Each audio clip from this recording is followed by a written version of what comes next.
Hey, bumblebees.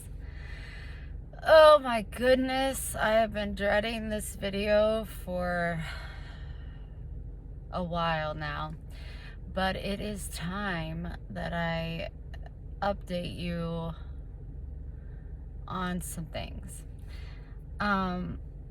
Just a couple disclaimers. I'm sure I have some peeping toms that are going to be watching this video.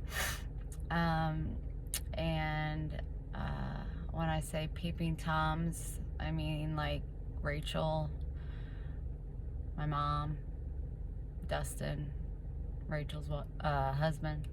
And if they want to call me out or, say I'm lying, they have the floor. They can leave a message. I would prefer them not to watch my videos. But another disclaimer is this is my channel, and although I am not here for revenge or to be mean, I am going to speak my truth. I am going to keep some things to myself. Some of my girls know, but some things I don't want to share because I'm not trying to hurt people. I can't tell you how many nights I've laid in bed going over and over and over in my head what I'm gonna say, and it changes every time. So I'm just gonna kind of like word vomit on you. So like get a napkin so you can wipe it off. Yes, I'm still funny. Okay, so I'm in my car. I've been job hunting all day. Got to get all my transcripts sent from Missouri to where I'm staying. I did get an interview for Wednesday at a really nice restaurant, which is cool. We'll just see how it goes. Tomorrow I'm gonna be doing paperwork and getting all my transcripts, and I gotta get a PA licensure sent. It's just lots of fun. Lots of crap that I don't like to mess with, but I gotta work and I have the energy, so I'm ready to work. Why did I leave the farm?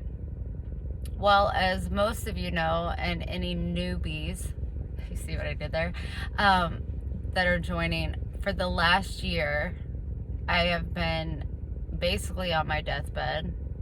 I've been in and out of the hospital 15 times. Twice I almost died. This last time I went catatonic, and sorry, my ears have been bothering me, but yeah, I was unresponsive for hours, completely depleted of everything that my body needed, and I had a nervous breakdown. So with that being said, I want to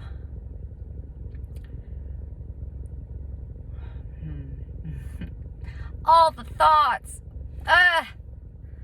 I want to say that in those 15 being admitted into the hospital, my mom was there twice. My dad was there a couple of times, and my sister was there once, Rachel. I will be referring her to Rachel probably, unless I just forget.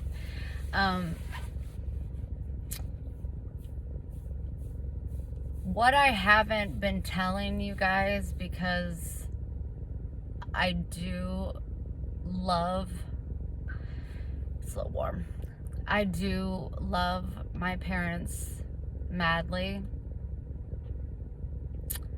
but let's start off with Thanksgiving Day.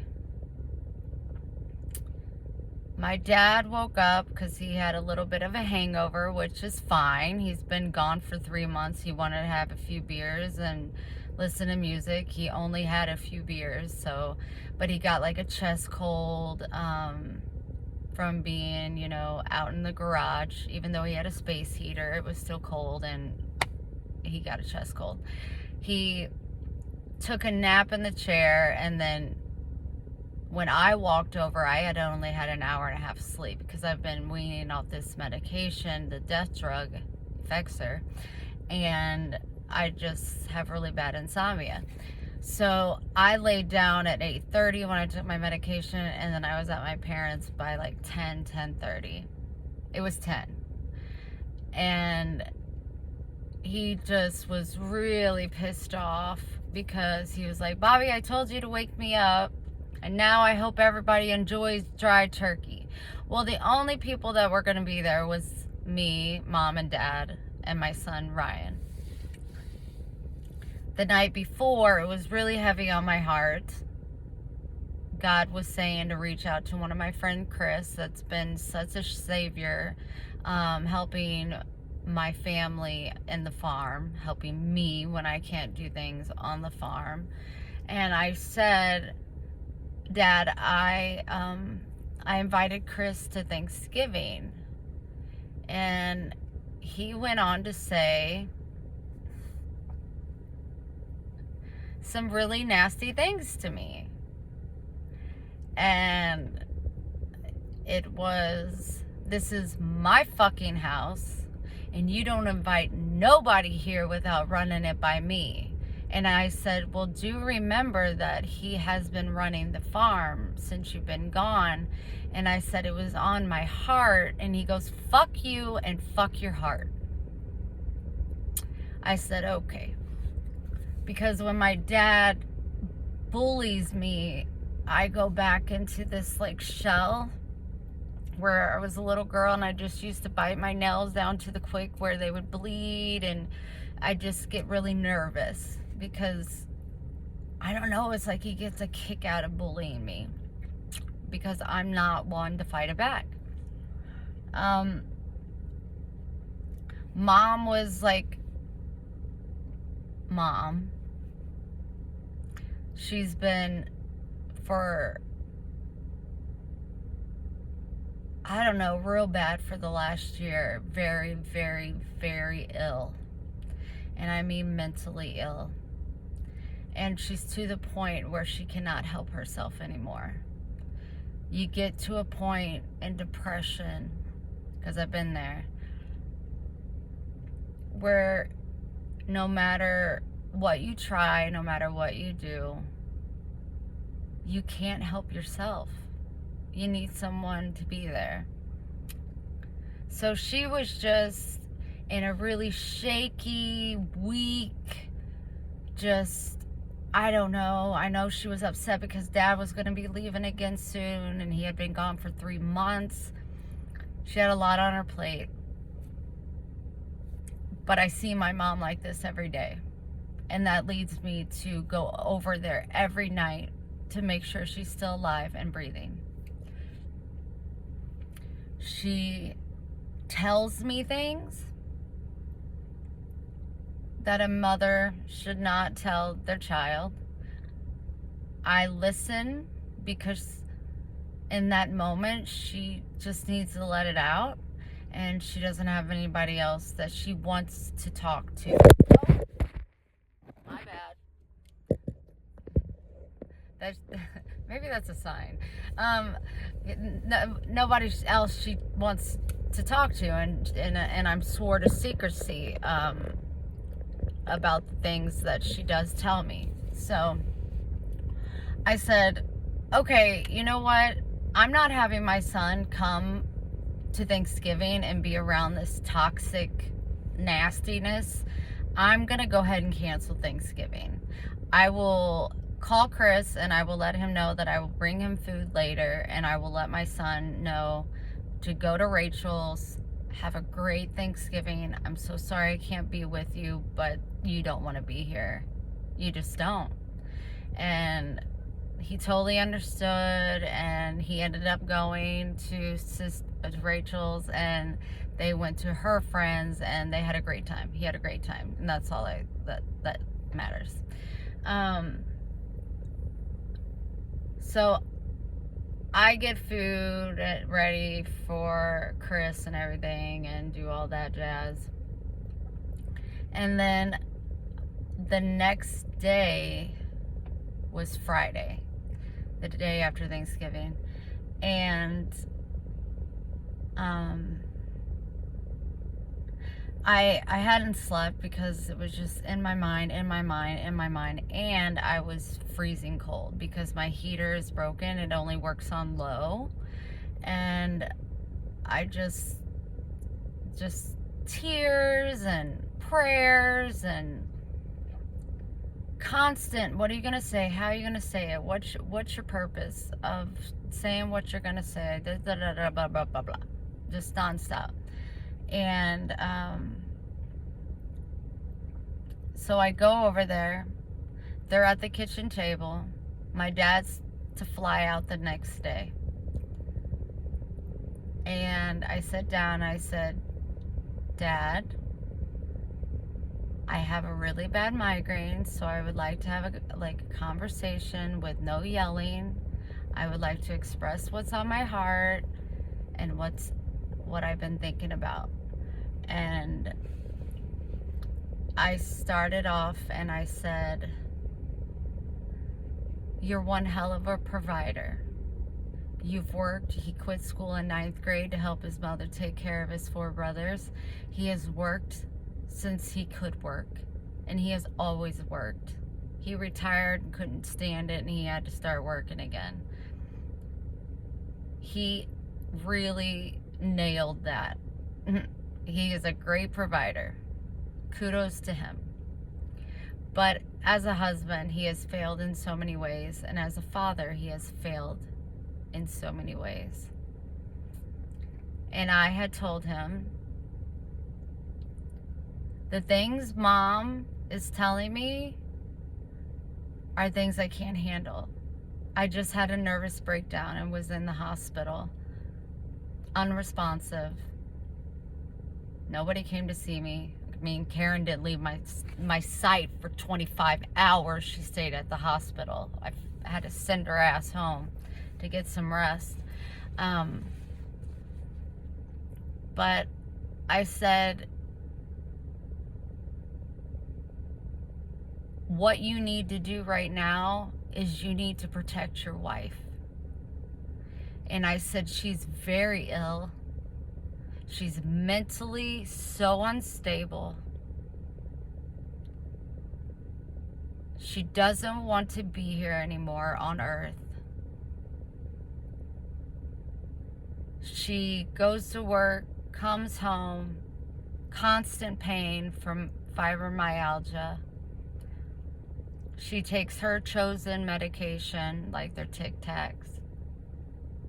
She's immune to them, so they don't help her. So she'll take more, and I'm afraid she's going to overdose. I have constant fear. And I said, I am begging you to put your flight off for 1 week and stand by, hold her, love her, and let her tell you all the things she needs to tell you. And my mom went ballistic on me. And that looked something like, you're a fucking liar. This is... See, it really is.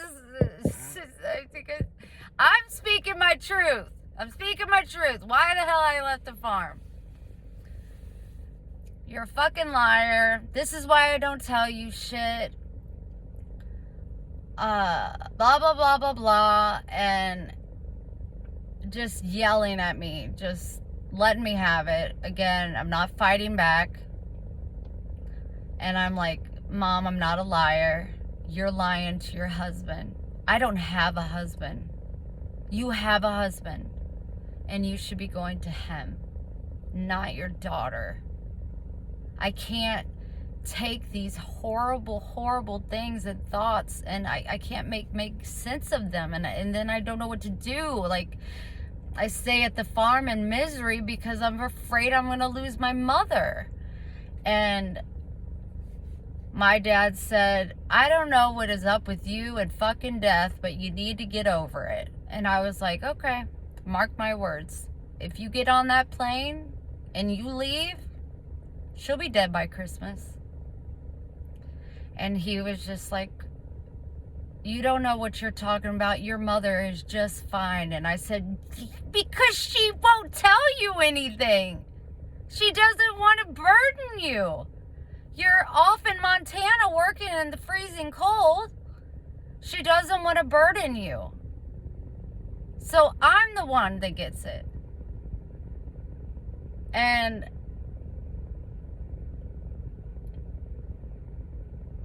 I said, you've never been a protector. And he goes, I know where you're going with that. And I said, you have no idea about my trauma. I told you about two, one of my molesters and one of my rapists, and you are still close like this with them. One of them you talk to 2-3 times a week. The one that sold your daughter's innocence, he's like a son to you. But you would never bring it up. You won't talk about it. You won't hold him accountable. My rapist, buddies. Why don't you go on a fishing trip with him? Great, perfect, wonderful. Do you care that he raped your daughter? And while I was upstairs screaming, and he had his hand over my mouth, I remember everything we were wearing. I remember all my surroundings. I remember the smell of, semen. And when he was done, he just pulled his pants up and he went right downstairs and finished partying with the family. They couldn't hear me scream because the music was too loud. I, after that, got in the shower and does what most rape victims do and just scrub their body till it's raw. I did speak about that and nothing was done. Hold on. I'm a little purged.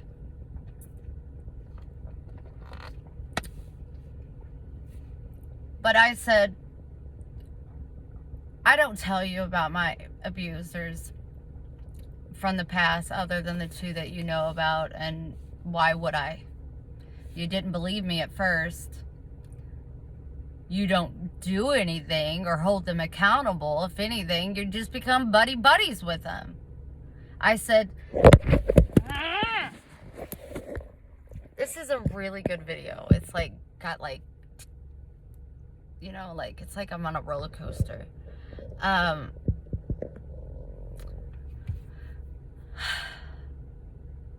said, Dad, you couldn't handle the trauma I've been through. He just, I don't think him and Mom could ever fathom the trauma that I have been through. It's stuff that horror movies are made from. And I'm not going to share those because I don't want to traumatize. I don't want to trigger anybody. But I do want to put out the names of the man that stole my innocence at a very young age, which is a pastor. And he brings paralytic children to his home, which is the perfect victim for a molester. And nobody will believe me, but I know that man's still doing it. I know he is. But he's a pastor. He stands behind a podium. He's got a community. He's got a congregation. Yes, but he also has a separate life that nobody knows about. I asked his wife to put up cameras. I said I was going to contact his congregation, the hospital, to let them know. Nothing's being done. His name is Brian Bierlin. He lives in Colorado. He's my Uncle Donnie's son. The second person, which is my rapist, his name is Matthew Murdoch. Yes, those are the two people. And they've never been held accountable. And you would think if anybody would hold them accountable, it would be your father to protect you and let you know. So my dad never showed me I was worthy for fighting for. He never gave me a voice to use. And I'm just sickening by it. I'm just, he has bullied me. And I don't talk about this, but he has bullied me like he gets pleasure out of it. And so I'm sitting there, and I told my mom a couple things. I'm not going to repeat it because I'm not going to follow through with it, because I only said it because I was trying to scare her into getting help.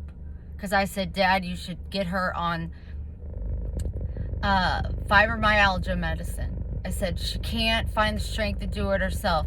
She needs to go to the doctor. She needs to get off these medications that she's taking that is not working. She's immune to them. She needs something else. She needs to get on a depression pill. And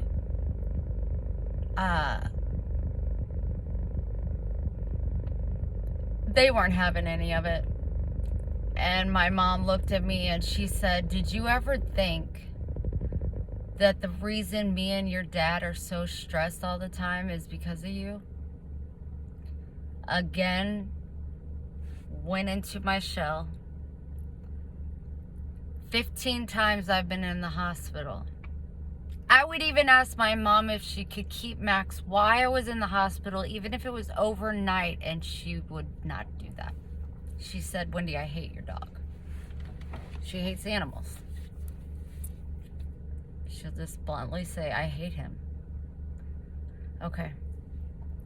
So, the last thing my dad said to me before I walked off was, fuck your heart. Why don't you try using your brain for once? And I didn't want him to see me cry. So I got up. I walked to the door. I asked if I could get a heater because me and Max were freezing. I was literally wearing coats and hats to bed. And my mom said, no, that's too much electricity. And she said, get the fuck out of my house and stay out. Okay. Okay.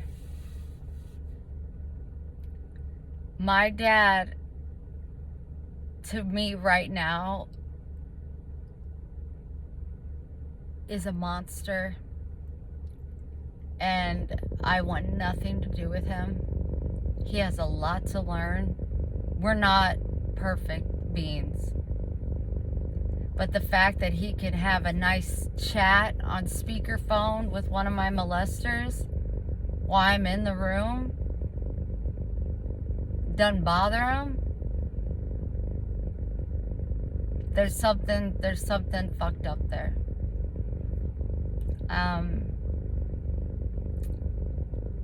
I went to my house. And I told him before I left, I said, I'll be gone in a week. And 3 days had gone by. I was trying to make arrangement where I'm going, what I'm going to do. You know, like, I have no money. I need to figure out things. I need to do this. I need to do that. So I just start packing and I get everything organized that I want my son to have and to keep. And the third night, my mom banged on my door, which scared the shit out of me because I've just been a nervous wreck. And I said, 1 second, and then she just started banging harder, and I was like, hold on! Like, I'm in the bed, and I'm like, got a million covers on me. Like, it takes me a second to get out of bed and get to the door. And she's in her robe. And she said, I just wanted to make sure you're all right. And I said, of course I am. Goodbye. And I shut the door. I have not talked to her. She never checked on me when it snowed. She never checked on me when the temperature dropped so low. I can't imagine my fucking son being cold. They never checked on me. They never do.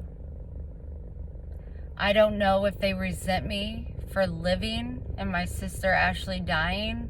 Maybe she would have been a better daughter. Miss Cindy sent me a thing that says that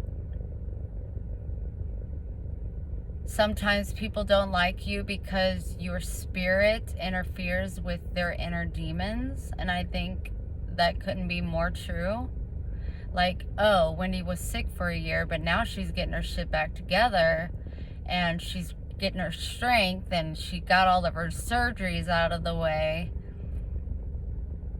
Now she's happy and she's all godly, and this, and it just doesn't set well with them. I went over to the house. I called Rachel, and I let her know what had happened, and these were her words. And if I'm lying, Rachel, because I know you're watching this video, call me out. Put a comment down below. Go ahead. Call me out on any of it, because I don't lie. I do not lie. Her words to me were, Wendy, you have been nothing but a burden on this family for 40 years. And I said, well, I'm no longer your burden. I just want to let you know that mom and dad is your problem now. And we get off the phone.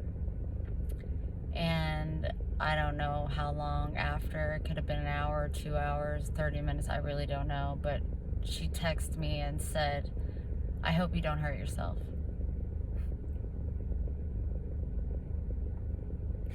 Cool. I have been dealing with so much toxicity, so much bullying, so much disregard of how ill I have been. Almost dying twice. And my parents weren't there. My sister wasn't there. It's like I was 88 fucking pounds laying in a bed, and all they could say to me is, I don't know what to tell you. Eat something. I can't wrap my mind around it. None of it makes sense to me. And if they want to know why I acted out when I was younger, well, hell, Rachel should know. She deals with clients like me all the time. But she wouldn't help her own sister. She wouldn't give me resources. When I told her I wanted to file complaints against my attackers, she said the statute of limitations has run out and there's nothing you can do.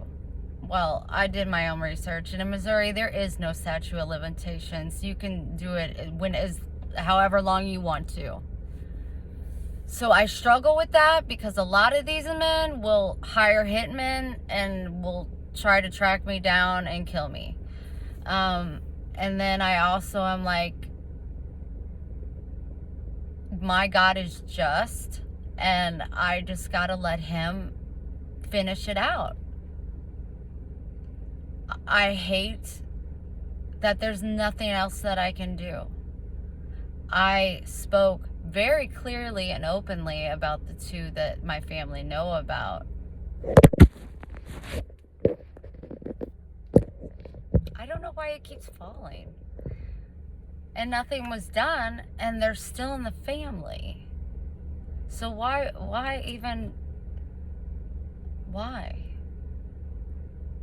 So the abuse, mentally, verbally.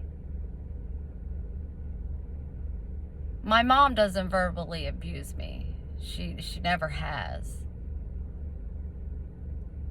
But instead of, let me come to the hospital and be with you, she'll say, I'll try to come up with money for your car payment. like she's just buying me off.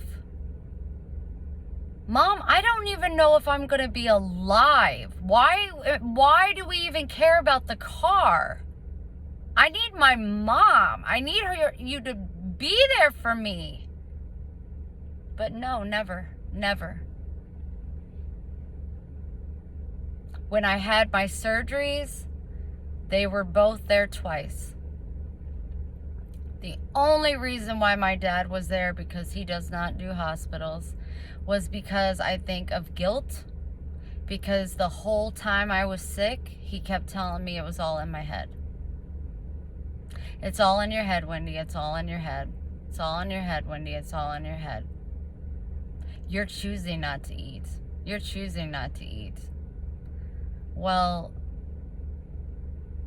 when you're oh my gosh, it's just the trauma, you guys, and to me, what I've been through, and I'm not going to go into details of like a lot of it, but there's been strangulation, there's been sodomy, there's been severe beatings, there's been me left for dead. There's just, if you can think it, I've been through it. I'm still here. I'm still kicking. I'm still all right. But I can't tell you that didn't have effects on me growing up. I would have outbursts.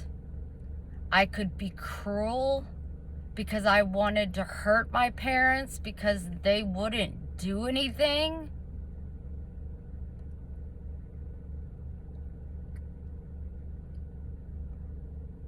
So I packed the things that I needed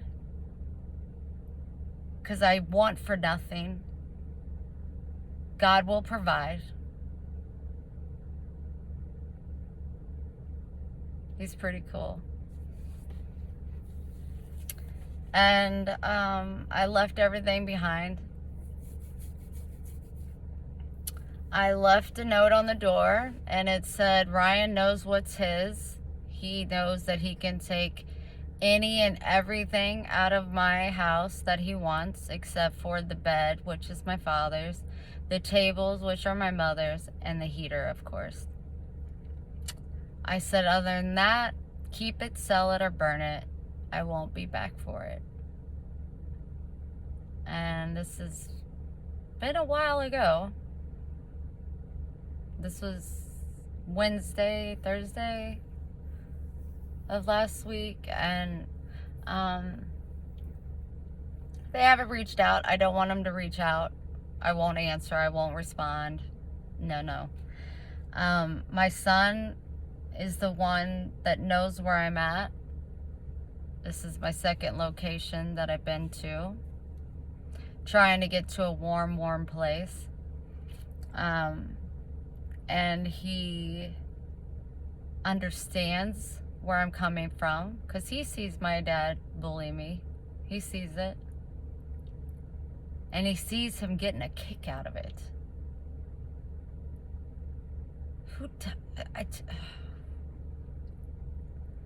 I don't get it. It's just not going to make sense to me. My mother is going to have to get extreme mental help if she's ever going to want me back in her life. My father is going to have to confront the two people that he knows about in those relationships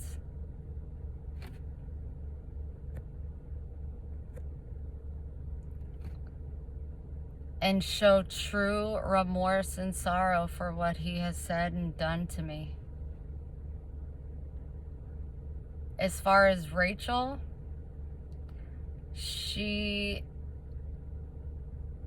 I don't want her ever in my life. If we weren't blood, she never would have been somebody I would have chose to be in my life. She is a money-hungry, selfish being. A true atheist that loves to let everybody know. Example,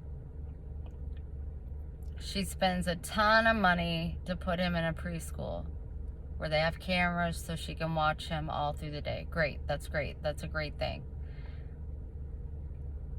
One evening she said, I don't know who sneezed, maybe Dustin, maybe Rachel, and Atticus said, bless you.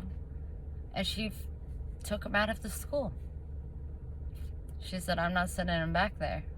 Because he said, bless you, when someone sneezed. She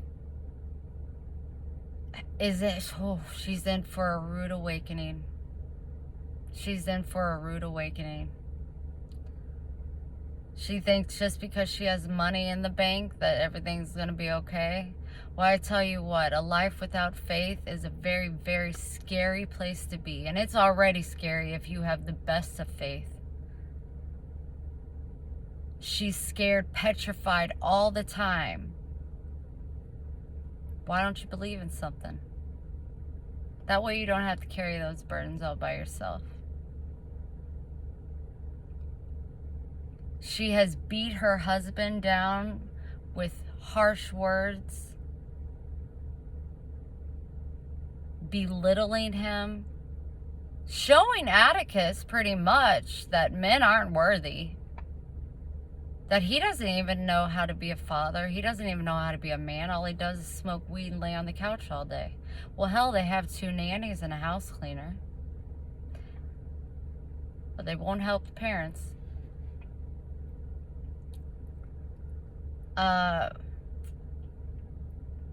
It's a toxic place where I was living. I put up with it as long as I could. I would hide so much from you all because I thought I was doing right by my parents. But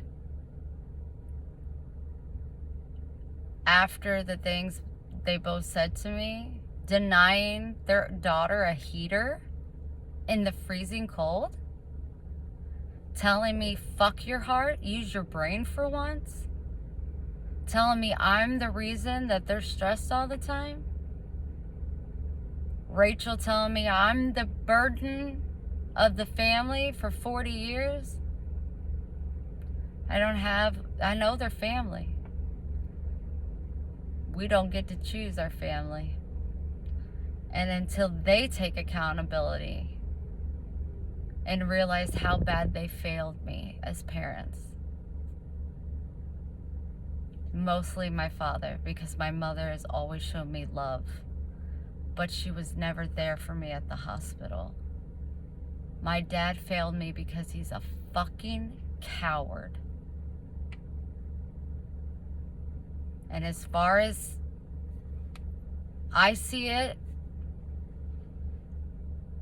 I want nothing to do with any of them, especially Rachel.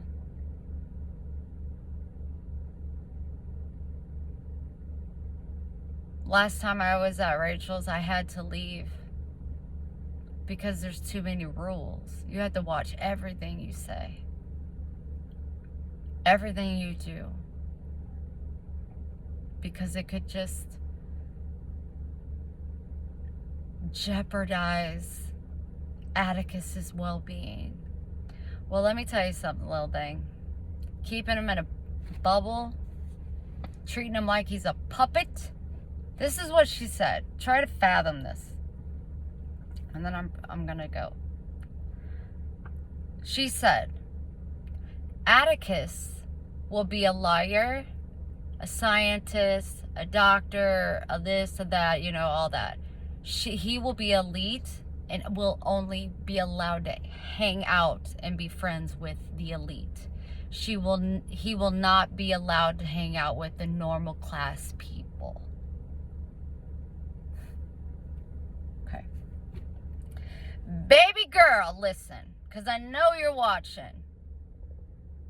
That boy's gonna bust out of that bubble And because you have neglected to let him be a normal child, you won't even let him go see his own grandparents. He's never spent a night with anybody but you. You won't let him out of your sight because you're fearful. You have no faith. What's going to happen? He's not going to have an identity. He's going to turn to drugs. He's going to run into the wrong crowd. He ain't going to know how to work, and he's not going to know anything about the world. And you think that because you have money, that you get to dictate your child's life? Your child will grow to be a young man, and there will become a point where no matter what you say, he ain't gonna listen. He don't have to listen. Sure, you can bribe him like you did my son with money, but my son is more man than any man I've ever met, including my father. And I raised that boy with extreme trauma. He told me just the other day, Mom, I don't know how you did it. A kid raising a kid that is sick. My son was really sick. Your son had a fucking cleft foot, which is fixed. And now you're pregnant, and let's not even go there. Let's not even go there. I am still a little angry, I'm guessing, but most of it is shock and hurt and just a bunch of petty ass bullshit. My spiritual believing, my love for my God is destroying you guys and your inner demons.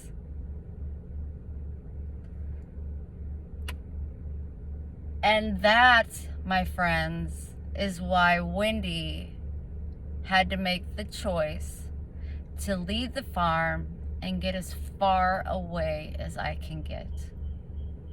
I will not be back. Lola is with my son. And he really, really adores her. Maxwell, of course, is with me because he wouldn't have it any other way. And I'm healthier than I've been in 12, 14 months. Finally, I think I'm probably like a few days almost completely weaned off of the effects. Or the only thing I struggle with is insomnia. I haven't had any brain zaps, but I've been taking Tylenol PM, and that's really been helping, but it does make me dream like crazy. So I'm good. I'm starting from the bottom.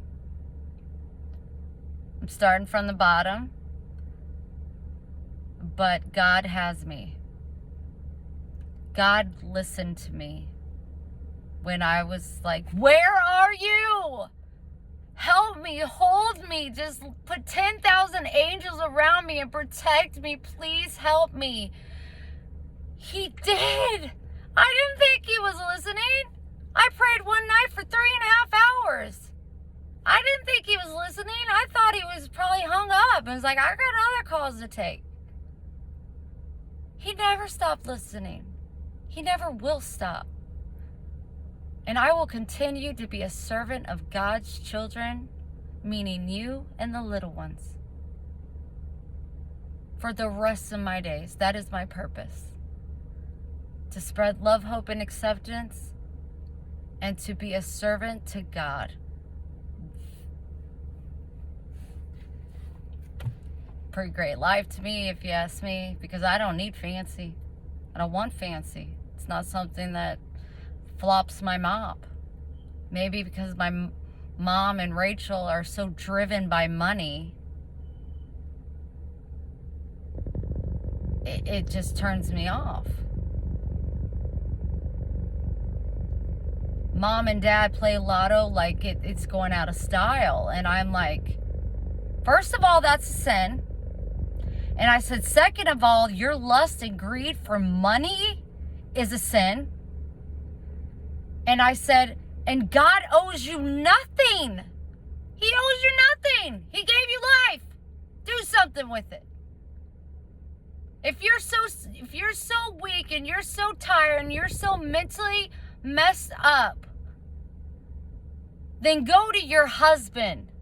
For 45 years you've been together, you can't go to your husband and tell him? You can't tell him the truth? Why? Because you got that stature you want to hold up?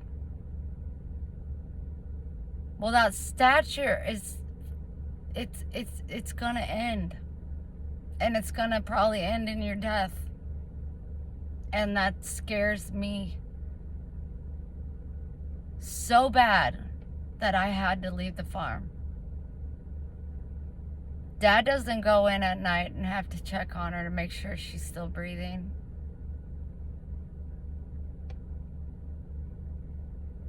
Rachel doesn't have to go check her blood pressure when she's shaking uncontrollably and doesn't know what's wrong. I have to do that. I had to. I chose to.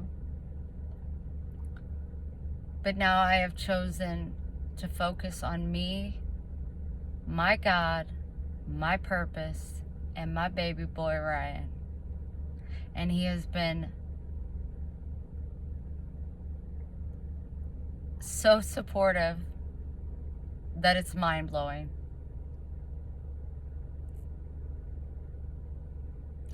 That farm is cursed. And I'm so grateful to be gone. I'm so grateful to be gone. So that is what I've been keeping from you for a very long time. My dad's always got his rocks off by almost beating me down with the meanest, cruelest words. I used to cry, and then he'd try to make a joke. But now I don't let him see me cry. I do that on my own time. It just makes me resort back to that helpless. Nobody loves me. Nobody hears me. I don't have a voice. I have no self-worth. Nobody taught me these things.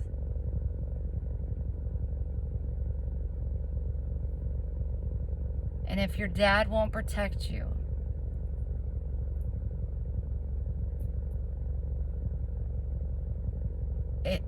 it's a really hard thing to overcome, because he's loved me all my life.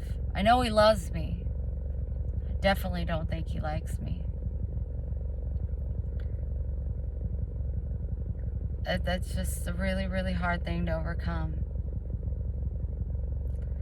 So, one foot in front of the other.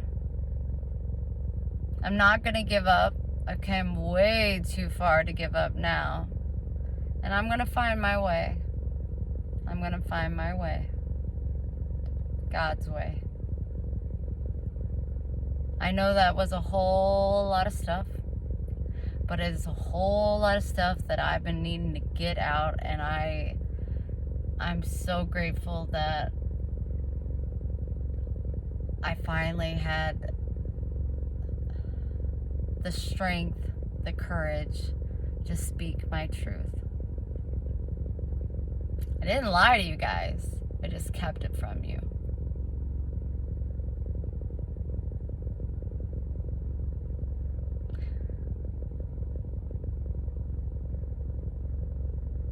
No matter if it's a relationship, if it's a family member, if it's a friend, there are boundaries. You know right from wrong. And when it doesn't feel right, don't be stupid like me and wait too damn long. Nip it in the bud. Right there. You don't get to talk to me like this. I'm Wendy Renee fucking Bailey.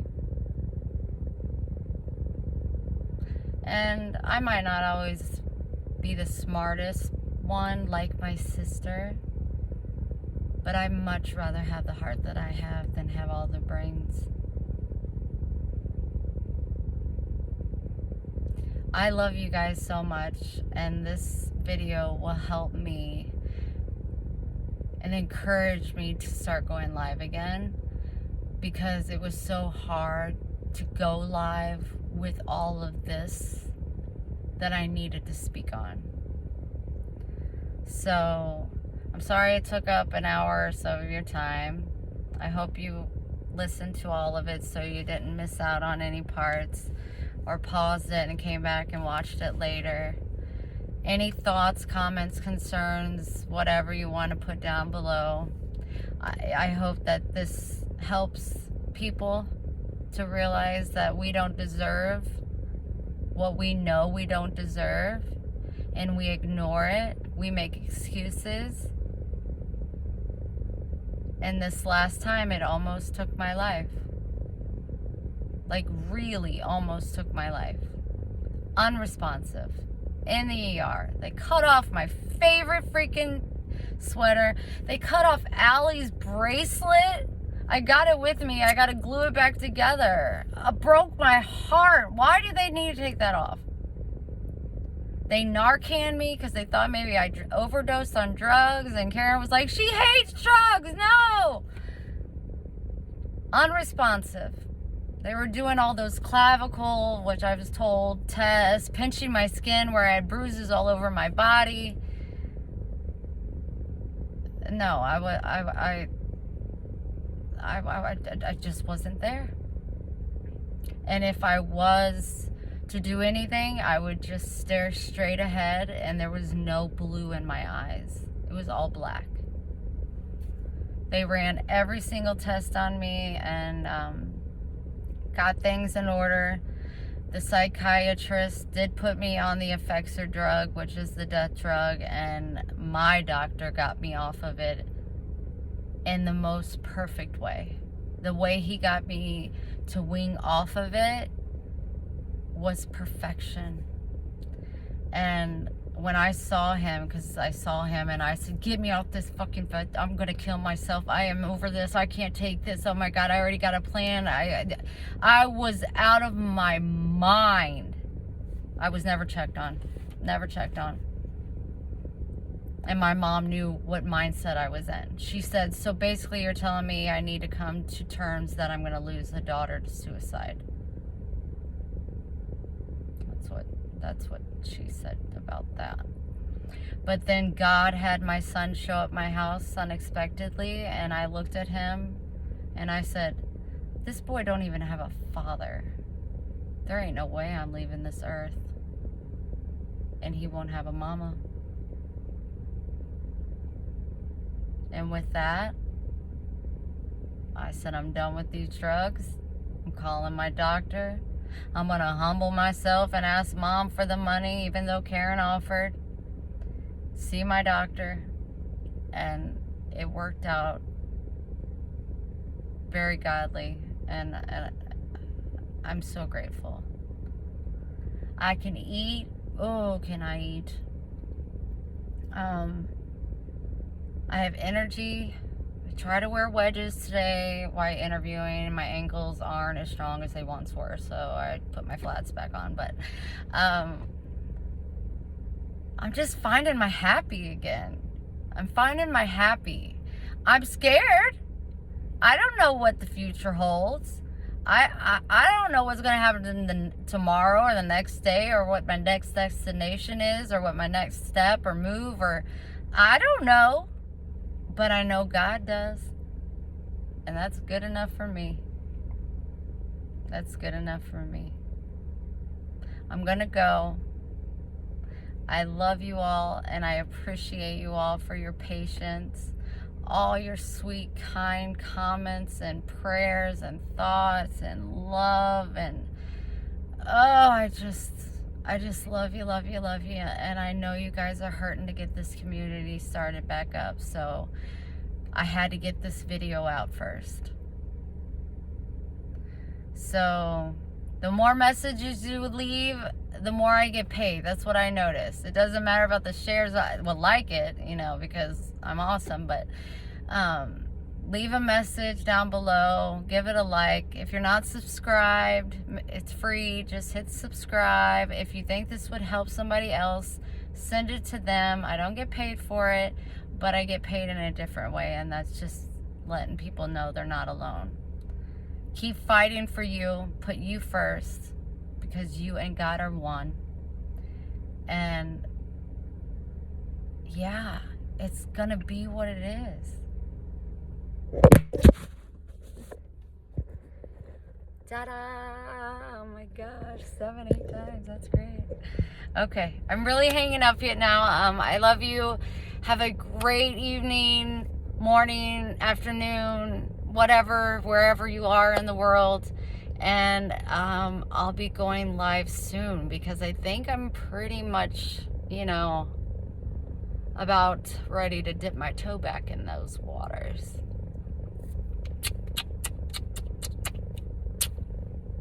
God bless you all, and of course, make good choices. Talk soon. Bye.